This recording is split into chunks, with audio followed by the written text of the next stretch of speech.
جنگ موتا۔ نبی اکرم صلی اللہ علیہ وآلہ وسلم نے جو تبلیغی و دعوتی خطوط سلاطین کے نام لکھے تھے، ان میں ایک خط حارث بن عمیر ازدی رضی اللہ تعالی عنہ کے ہاتھوں حاکم بصرہ کے نام روانہ کیا تھا۔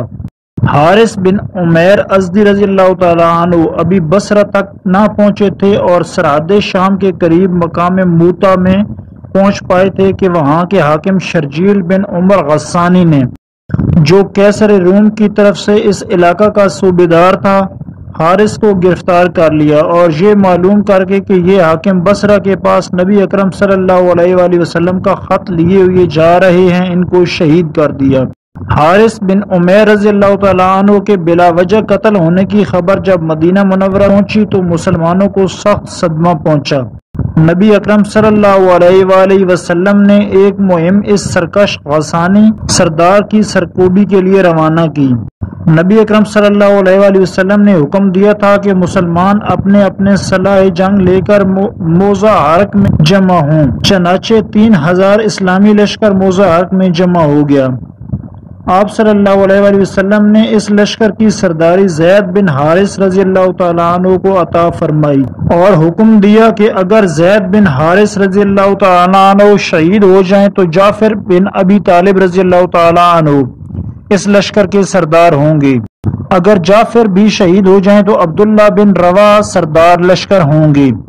اگر وہ بھی شہید ہو جائیں تو پھر جس کو لشکری پسند کریں اپنا سردار بنا لیں۔ اسی لشکر اسلامی میں خالد بن ولید رضی اللہ تعالیٰ عنہ بھی شامل تھے اور مسلمان ہونے کے بعد ان کو اسلام کی طرف سے پہلی مرتبہ جوہر شجاعت دکھانے کا موقع ملا تھا۔ کیسر روم اور مسلمانوں کی یہ پہلی لڑائی تھی۔ اس لڑائی کو مسلمانوں اور عیسائیوں کی پہلی لڑائی بھی کہا جا سکتا ہے، اگرچہ سرحد شام کے قریب اور بھی کئی چھوٹی چھوٹی لڑائیاں ہو چکی تھیں، لیکن قابل تذکرہ لڑائیوں میں سے یہ سب سے پہلی لڑائی تھی جو مسلمانوں نے ملک شام کی حدود میں لڑی تھی۔ زید بن حارث رضی اللہ تعالی عنہ لڑتے اور کفار کو قتل کرتے ہوئے بہت آگے بڑھ گئے۔ کفار نے چاروں طرف سے ان کو گھیر لیا جہاں تک کہ وہ شہید ہو گئے۔ ان کے شہید ہوتے ہی جعفر رضی اللہ تعالی عنہ نے بہت سے کفار کو قتل کیا۔ آخر ان کا گھوڑا زخمی ہو کر گرا اور وہ پیادہ دشمنوں سے لڑتے رہے۔ دشمنوں نے ان کو بھی اپنے نرغہ میں لے لیا۔ بالآخر ان کا دایاں ہاتھ کٹ کر الگ جا پڑا، مگر انہوں نے بائیں ہاتھ سے جھنڈے کو سنبھالے رکھا۔ جب بایاں ہاتھ بھی کٹ گیا تو گردن سے علم کو لگا کر سینے سے سنبھالے رکھا، یہاں تک کہ اسی حالت میں شہید ہو گئے۔ ان کی شہادت کے بعد عبداللہ بن رواح رضی اللہ تعالیٰ عنہ نے آگے بڑھ کر علم کو اپنے ہاتھ میں لے لیا۔ تھوڑی دیر لڑ کر یہ بھی شہید ہو گئے اور علم اسلام گر گیا۔ مسلمانوں میں آثار پریشانی نمودار ہوئے۔ ثابت بن اکرم رضی اللہ تعالیٰ عنہ نے جھٹ سے آگے بڑھ کر علم اٹھا لیا اور بآواز بلند کہا، مسلمانوں، کسی ایک شخص کو امیر بنانے میں اتفاق کر لو۔ لشکریان اسلام کی طرف سے متفقہ آواز بلند ہوئی کہ ہم لوگ تمہاری امارت سے راضی ہیں۔ ثابت بن اکرم رضی اللہ تعالی عنہ نے جواب دیا، میں یہ کام نہ کر سکوں گا، تم خالد بن ولید رضی اللہ تعالی عنہ کی سرداری تسلیم کر لو۔ لشکر اسلام کی طرف سے فوراً آواز بلند ہوئی، ہم کو خالد بن ولید رضی اللہ تعالی عنہ کی سرداری منظور ہے۔ یہ سنتے ہی خالد بن ولید رضی اللہ تعالی عنہ فوراً آگے بڑھ کر ثابت بن اکرم رضی اللہ تعالی عنہ کے ہاتھ سے علم لے لیا اور رومی لشکر پر حملہ آور ہوئے۔ ابھی تک رومی لشکر غالب اور مسلمان مغلوب نظر آتے تھے۔ بعد مسلمانوں کی ہمتیں یہ رنگ دیکھ کر پست ہو چکی تھیں، لیکن خالد بن ولید رضی اللہ تعالی عنہ نے علم ہاتھ میں لیتے ہی مسلمانوں کو للکار کر لڑائی پر آمادہ کیا اور غیرت دلا کر چپکلش مردانہ پر از سر نو آمادہ کر لیا۔ پھر اس خوبی سے دشمن کے لشکر عظیم پر پے در پے حملے کیے کہ رومیوں کے چھکے چھوٹ گئے۔ خالد بن ولید رضی اللہ تعالی عنہ نے یہی نہیں کیا کہ وہ خود بے جگری سے لڑے، بلکہ انہوں نے اپنے لشکر کی ترتیب اور نقل و حرکت کو بڑی خوبی سے اپنے قابو میں رکھا۔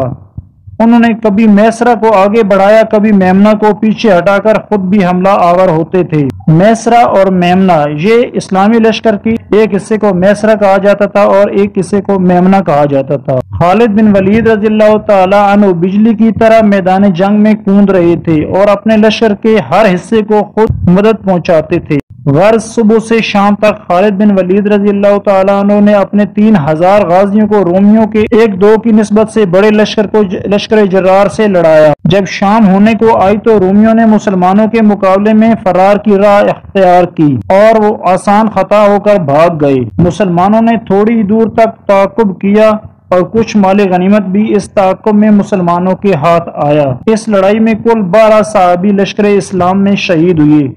کفار کے مقتولوں کی صحیح تعداد معلوم نہ ہو سکی۔ خالد بن ولید رضی اللہ تعالیٰ عنہ کی جنگی قابلیت کا سب نے اعتراف کیا، لیکن سب سے بڑا اعتراف یہ تھا کہ خود اللہ اور رسول اللہ صلی اللہ علیہ وآلہ وسلم کی طرف سے ان کو سیف اللہ کا خطاب ملا، جس کی تفصیل کچھ اس طرح ہے۔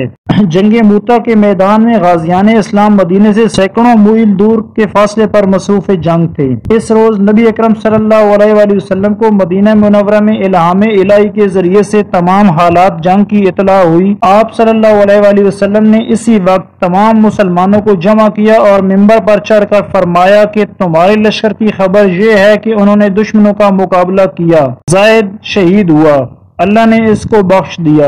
اس کے بعد جعفر نے اسلامی علم اپنے ہاتھ میں لیا، دشمنوں نے اس کو ہر 4 طرف سے گھیر لیا یہاں تک کہ وہ شہید ہوا، اللہ نے اس کو بھی بخش دیا۔ پھر عبداللہ بن رواح نے اسلامی جھنڈا اپنے ہاتھ میں لیا، وہ بھی دشمنوں سے لڑ کر شہید ہوا۔ یہ سب کے سب جنت میں اٹھا لیے گئے اور تخت زریں پر متمکن ہیں، اور تینوں کے بعد اسلامی جھنڈے کو سیف من سیف اللہ یعنی خالد بن ولید نے لیا اور لڑائی کی بگڑی ہوئی حالت کو سنبھالا۔ اسی روز سے خالد بن ولید رضی اللہ تعالی عنہ کو سیف اللہ کے نام سے پکارے جانے لگے۔ جعفر رضی اللہ تعالی عنہ کے گھر اسی وقت ماتم شروع ہو گیا، یعنی ان کے گھر والے فطرت غم سے رونے لگے۔ آپ صلی اللہ علیہ وآلہ وسلم نے اپنے گھر سے کھانا پکوا کر حضرت جعفر رضی اللہ تعالی عنہ کے گھر بھجوایا۔